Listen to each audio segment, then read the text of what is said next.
Orang-orang yang hadir ke Masjid Al-Fitrah Korem ini merenungi dosa-dosa di masa lalu, ihtisab berapa banyak dosa yang saya kerjakan. Ya Rab, tahun lalu saya merupakan manusia yang tidak peka terhadap agamamu. Setahun yang lalu saya bergelimang dengan maksiat. Setahun yang lalu saya bermandikan dengan noda dosa. Setahun yang lalu saya melakukan kejahatan tanpa batas. Maka datang kita sujud, merengkuh di hadapan Allah dalam bulan suci Ramadan, ihtisab dosa kita. Kita janji kepada Allah, ya Rabb, saya akan taubat dan tidak akan mengerjakan kesalahan dalam bulan suci Ramadan ini. Maka itulah orang-orang yang termasuk dalam ihtisab. Kalau sudah ada kategori iman, ihtisab, apa janji Rasul dalam hadisnya? Ghufira lahu ma taqaddama min dzambi, diampunkan semua dosa kita yang telah lalu hamba Allah. Ala man anta wa man ana, siapakah engkau dan siapa saya? Nafsu menjawab, ana abduka wa anta rabbuka.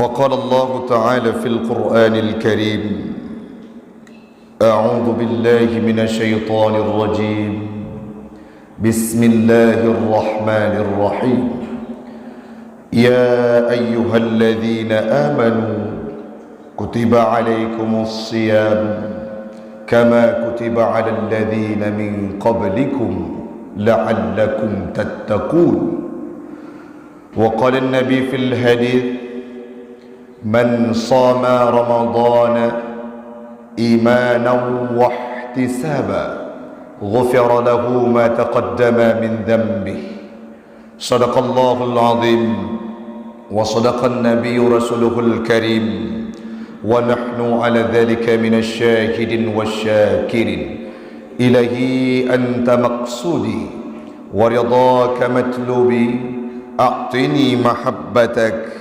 ومعرفتك.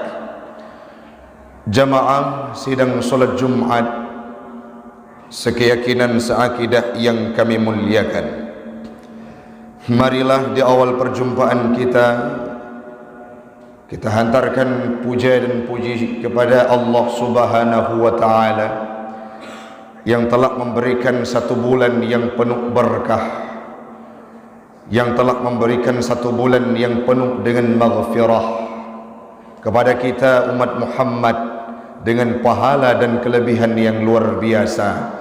Semoga Allah pula lah yang akan mampu mengantarkan kita, yang akan mengantarkan kita hidup dalam bulan suci Ramadan.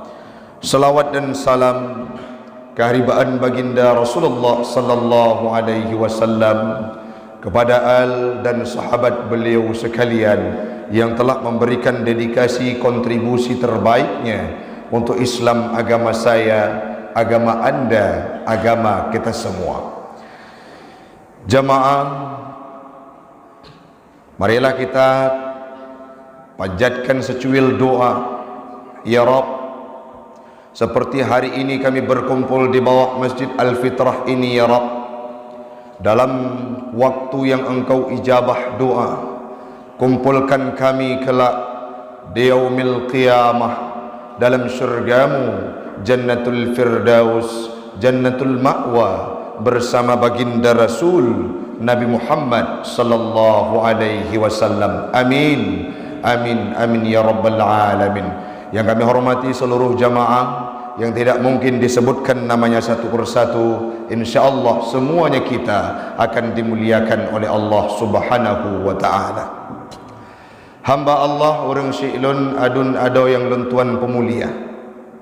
Allah berpesan dalam sebuah firman-Nya dalam surah Al-Baqarah ayat 183, di mana beliau menyampaikan, ya ayyuhalladzina amanu kutiba alaikumus siyam, wahai orang-orang yang beriman, diwajibkan kepadamu untuk berpuasa, kama kutiba alal ladzina min qablikum la'allakum tattaqun, sebagaimana yang sudah diperintahkan kepada umat-umat terdahulu dengan tujuan agar dan supaya dan pastilah engkau akan menjadi umat-umat yang bertakwa usai Ramadan itu selesai dalam kehidupan kita.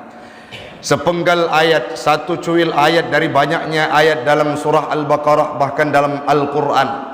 Tetapi ayat ini memberikan pesan yang sangat bermakna bagi orang-orang yang akan menghadapi indahnya bulan suci Ramadan. Bagaimana kelebihan yang diberikan oleh Allah dalam bulan suci Ramadan. Ada di sana rahmatan lil alamin. Ada di sana maghfiratan min Allah, diampunkan dosa oleh Allah. Bahkan tidak sungkan-sungkan pada etapa yang terakhir Allah akan memberikan sebuah peluang, kita akan mendapatkan legalitas sebagai umat yang dimasukkan dalam syurga, yaitu dengan titel itqum minan nar, merdeka kita dari api neraka.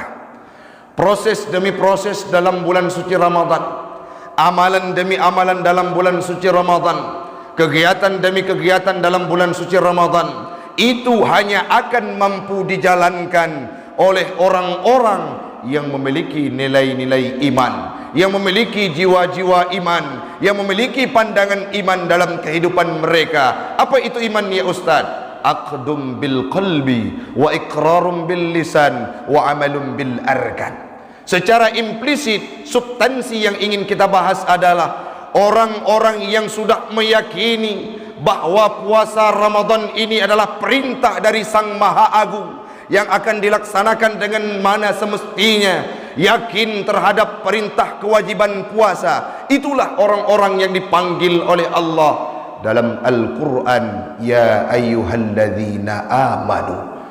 Wahai orang-orang yang beriman. Apa maknanya? Orang-orang yang beriktikad, orang-orang yang meyakini bahwa puasa Ramadan itu sebuah kewajiban dan kemestian terhadap umat Islam.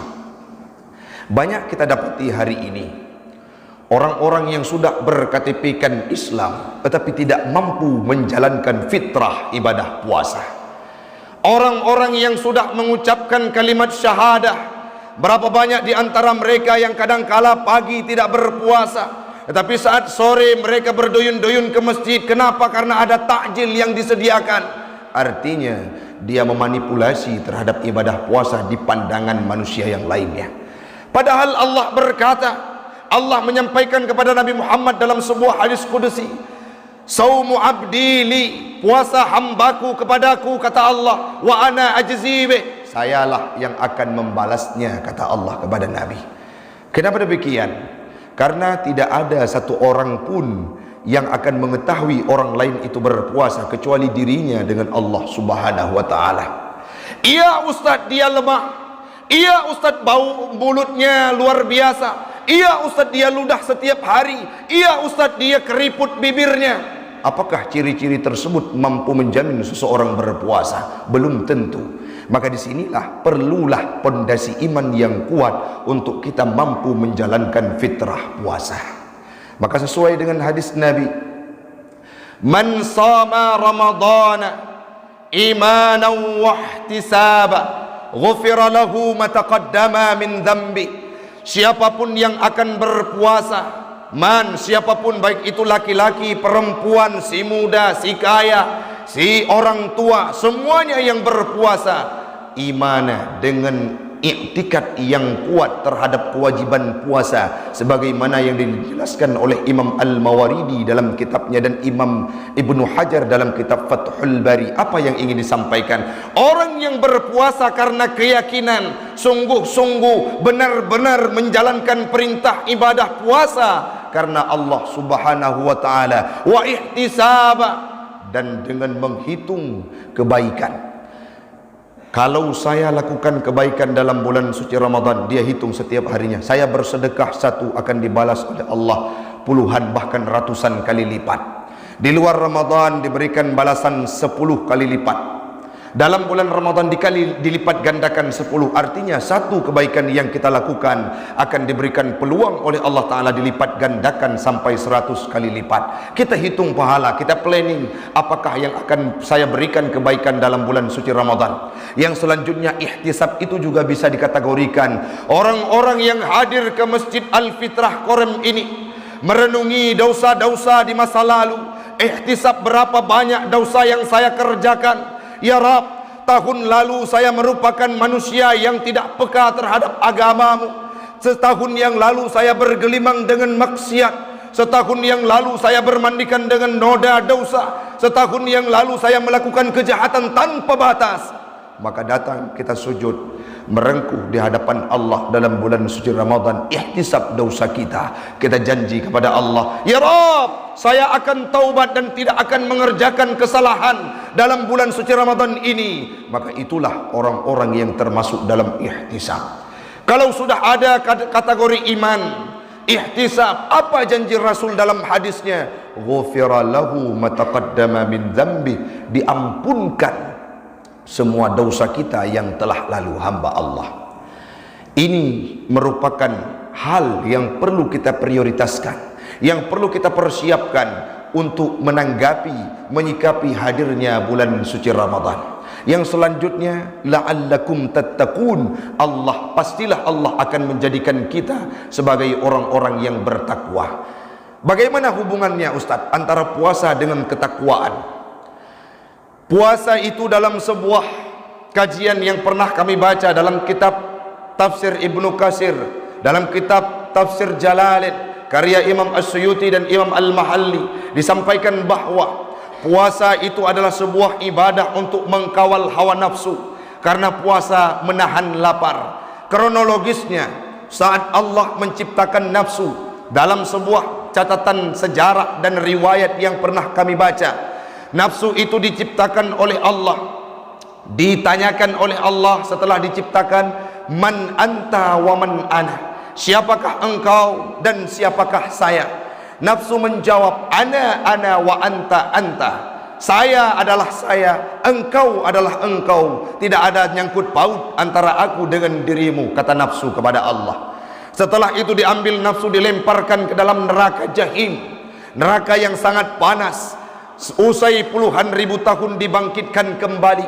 Ditanyakan oleh Allah kepada nafsu, man anta wa man ana. Dengan segala keegoannya, dengan segala kerasnya, nafsu masih menjawab dengan kalimat yang sama, ana wa anta. Engkau, saya.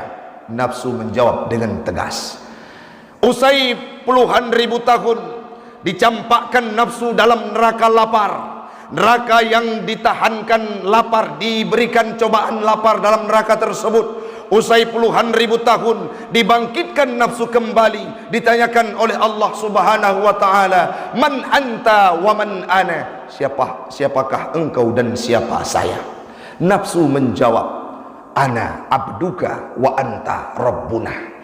Proses tersebut dilakukan oleh Allah, ingin dinampakkan kepada kita bahwa nafsu itu akan mampu terkalahkan dengan lapar yang ada dalam ibadah bulan suci Ramadan. Maka wajar kalau nafsu itu sudah terkekang, nafsu itu sudah termanage dari nafsu amarah, nafsu lawamah akan menjadi nafsu mutmainnah, sehingga Allah memanggil, ya ayyatuhan nafsul mutmainnah irji'i ila rabbiki radiyatan mardiyah. Kembalilah wahai nafsu-nafsu, wahai jiwa-jiwa yang tenang, kembalilah kepada Allah yang ridha meridai. Fadkhuli fi ibadi, jadilah engkau sebagai hambaku, kata Allah. Fadkhuli jannati, dan masuklah engkau dalam surgaku. Kalau kita sudah mampu mengkawal hawa nafsu dengan sebab ibadah puasa Ramadan, nafsu itulah yang menjadi pemicu terwujudnya kemaksiatan. Nafsu itulah dedengkotnya dari kezaliman. Sehingga kalau sudah mampu mengendalikan hawa nafsu dalam bulan suci Ramadan, pastilah akan dekat kita dengan ketaatan, melakukan kebaikan-kebaikan demi kebaikan. Akhirnya kalau orang yang sudah mampu menjunjung tinggi perintah Allah, menjauhi segala larangan Allah, itulah definisi dari takwa. Begitulah rentetan dan alurnya, sehingga Allah akan memberikan ketakwaan bagi orang-orang yang mampu berpuasa sekaligus mengkawal hawa nafsu. Nasihat hari ini semoga menjadi nasihat bagi pribadi saya dan umumnya kepada jamaah sekalian. Yang perlu kita ingat, Ramadan sudah tahun Hijriah, sudah sampai pada tahun 1443. Insya Allah besok puasa Ramadan ataupun lusa puasa Ramadan yang ke 1443 dalam kehidupan umat Islam setelah Hijriah. Apa yang ingin kita sampaikan? Ini selalu didengungkan oleh para penceramah, ini selalu didengungkan oleh para penasehat, para motivator, dan selalu disampaikan oleh guru-guru kita dalam majelis taklim. Yang ingin kita bahas, yang ingin kita sampaikan, tetapi sangat sedikit orang yang mau merenungi bagaimana kelebihan-kelebihan dalam bulan suci Ramadan yang dihadirkan oleh Allah. Jangankan kita, Nabi Musa saja pernah meminta kepada Allah, ya Rabb, siapakah umat yang tercatat namanya di Lauhil Mahfud, di Alwah, terpampang di Alwah? Siapakah mereka ya Rabb? Siapa Musa? Mereka berpuasa dalam bulan suci Ramadan yang engkau berikan pahala luar biasa, yang engkau berikan kelebihan luar biasa, yang engkau berikan maghfirah, bahkan engkau jadikan mereka sebagai umat yang muttaqin. Engkau sangat dekat dengan mereka. Siapakah mereka ya Allah, ya Rabb? Allah menjawab, huwa ummatu Ahmad, itu adalah umat Muhammad.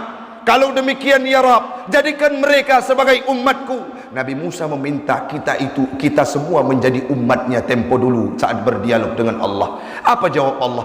Jangan Musa, mereka itu umat Muhammad yang aku berikan keistimewaan, yang aku berikan satu ibadah dalam bulan suci Ramadan. Kalau demikian ya Rabb, engkau tidak sudi menjadikan umat tersebut sebagai umatku, maka jadikan aku sebagai umat Muhammad untuk bisa hidup dalam bulan suci Ramadan.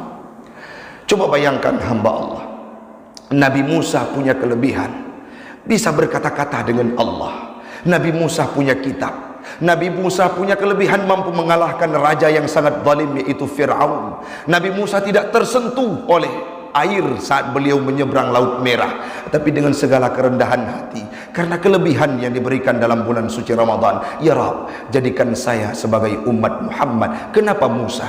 Untuk bisa hidup dalam bulan suci Ramadan. Maka ini kelebihan orang-orang yang punya intelektual yang tinggi, orang-orang yang punya mata batin akan menyikapi kelebihan-kelebihan dalam bulan suci Ramadan, akan mengurangi frekuensi kehidupan duniawinya, akan mengalokasikan kepada ibadah-ibadah semata khusus dalam bulan suci Ramadan. Di akhir paparan singkat ini, semoga semuanya kita akan menjadi pribadi yang terbuka mata batin kita, yang terbuka hati kita untuk menyambut bulan suci Ramadan layaknya menyambut seorang kekasih, untuk menyambut bulan suci Ramadan layaknya menyambut orang yang kita sayang. Marilah kita sikapi dan kita renungi. Semoga Ramadan tahun ini menjadi Ramadan bermakna dalam kehidupan kita, yang insya Allah semuanya kita yang berada di bawah atap masjid ini akan dijadikan sebagai orang yang mendapatkan titel muttaqin. Amin, amin ya rabbal alamin.